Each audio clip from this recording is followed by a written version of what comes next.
রিজিক বৃদ্ধির দোয়া করা। বিষ্ণু ইসলাম নিজেও দোয়া করতেন, আল্লাহুম্মা ইন্নী আসআলুকা ইলমান নাফিআ ওয়া রিজকান তাইয়্যিবা ওয়া আমালান মুতাকাব্বালা। তোমার কাছে আমি উপকারী জ্ঞান চাই আল্লাহ, তোমার কাছে আমি পবিত্র রিজিক চাই আল্লাহ, তোমার কাছে আমি কবুলযোগ্য আমল চাই, আমার আমলগুলো যেন কবুল হয়। এই দোয়াটা করতেন।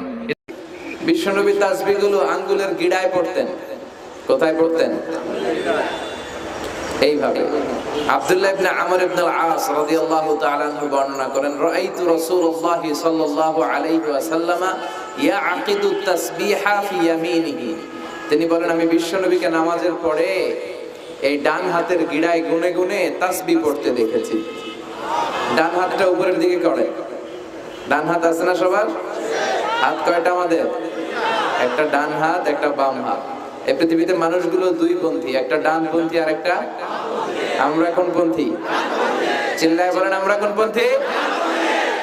এই ডান হাতের এই গিটগুলোর মধ্যে পড়বেন।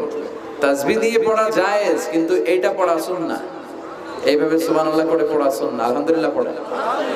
আল্লাহর কাছে সবচেয়ে প্রিয় কথা চারটি: সুবহানাল্লাহ, আলহামদুলিল্লাহ, লা ইলাহা ইল্লাল্লাহ, আল্লাহু আকবার। সুবহানাল্লাহ পড়েন।